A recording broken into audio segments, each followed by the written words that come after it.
നമസ്കാരം.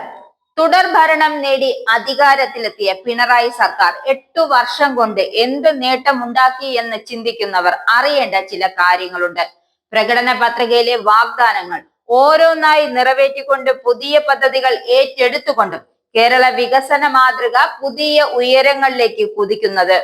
സർക്കാർ നടപ്പാക്കിയ സമഗ്രവും സർവതല സ്പർശിയുമായ ജനകീയ വികസന മാതൃകയെ കൂടുതൽ കരുത്തോടെ മുന്നോട്ട് കൊണ്ടുപോകാൻ ഈ കാലയളവിൽ സർക്കാരിന് സാധിച്ചു. പ്രകടന പത്രികയിലെ വാഗ്ദാനങ്ങൾ ഓരോന്നായി നിറവേറ്റിക്കൊണ്ടും പുതിയ പദ്ധതികൾ ഏറ്റെടുത്തുകൊണ്ടും കേരള വികസന മാതൃക പുതിയ ഉയരങ്ങളിലേക്ക് കുതിക്കുകയാണ്.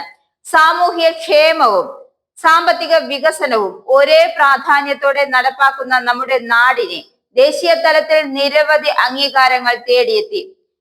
4,22,000 നിസ്വരായ കുടുംബങ്ങൾക്ക് ലൈഫ് പദ്ധതിയിലൂടെ വീടെന്ന സ്വപ്നം സാക്ഷാത്കാരമായി. 10,000-കണക്കിന് ആളുകൾക്ക് പട്ടയം സ്വന്തമായി. 45,000 സ്മാർട്ട് ക്ലാസ് മുറികൾ ഉള്ള പുതിയ കെട്ടിടങ്ങളുള്ള 100 സ്കൂളുകൾ വന്നു. സൗജന്യമായും സൗജന്യ നിരക്കിലും അവയവമാറ്റ ശസ്ത്രക്രിയകൾ ഉൾപ്പെടെയുള്ള നവീന ചികിത്സകൾ നടത്തിക്കൊണ്ട് 10,000-കണക്കിന് മനുഷ്യർക്ക് ആശ്രയമായി സർക്കാർ വക താലൂക്ക്, ജില്ലാ ആശുപത്രികൾ, മെഡിക്കൽ കോളേജുകൾ എന്നിവ. 100 പാലങ്ങൾ, ലക്ഷക്കണക്കിന് കിലോമീറ്റർ റോഡുകൾ എന്നിവ വന്നു. 5,580 കോടി കേന്ദ്രത്തിന് കൊടുത്ത് നടപ്പാക്കുന്ന 6 വരി ദേശീയപാത, മലയോര പാത എന്നിവ വന്നു. വിഴിഞ്ഞം തുറമുഖം, കൊച്ചി വാട്ടർ മെട്രോ പ്രവർത്തനം ആരംഭിച്ചു. ദേശീയപാത വികസനം ദ്രുതഗതിയിൽ മുന്നേറുന്നു. സംരംഭക വർഷം ഉൾപ്പെടെയുള്ള പദ്ധതികളിലൂടെ വ്യവസായ മേഖല വിപുലമാകുന്നു. പൊതുവിദ്യാഭ്യാസവും ആരോഗ്യവും ഉൾപ്പെടെയുള്ള അടിസ്ഥാന മേഖലകൾ കൂടുതൽ കരുത്താർജിച്ചു. IT-യിൽ വൻകിട കമ്പനികൾ നിക്ഷേപങ്ങളായി വരികയും സ്റ്റാർട്ടപ്പ് മേഖല അന്താരാഷ്ട്ര തലത്തിൽ അംഗീകരിക്കപ്പെടുകയും ചെയ്തു. തൊഴിലുറപ്പ് പദ്ധതിയും സാമൂഹ്യ സുരക്ഷാ പെൻഷനുകളും കാരുണ്യ ഇൻഷുറൻസും ഉൾപ്പെടെയുള്ള ജനക്ഷേമ പദ്ധതികൾ രാജ്യത്തിന് മാതൃകയായി. ഭരണ നിർവഹണം, വികസനം, ജീവിത നിലവാരം, വിദ്യാഭ്യാസം, ആരോഗ്യം തുടങ്ങിയ സമസ്ത മേഖലകളിലും നീതി ആയോഗ് നൽകുന്നതുൾപ്പെടെയുള്ള ദേശീയ തലത്തിലുള്ള അംഗീകാരങ്ങൾ തേടിയെത്തി.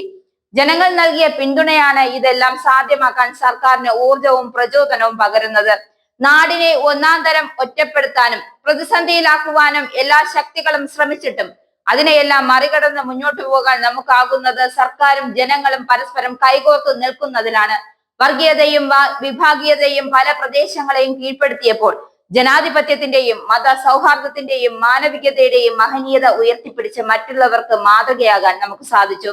ഈ കാഴ്ചപ്പാടുകൾ മുറുകെ ചേർത്ത് കേരളത്തിന്റെ ശോഭനമായ ഭാവിക്കും സമഗ്ര പുരോഗതിക്കുമായി നമുക്ക് പ്രയത്നിക്കാം. സർക്കാരിനും ജനങ്ങൾക്കും ഒറ്റക്കെട്ടായി നിൽക്കാം ഇനി വരും കാലത്തും.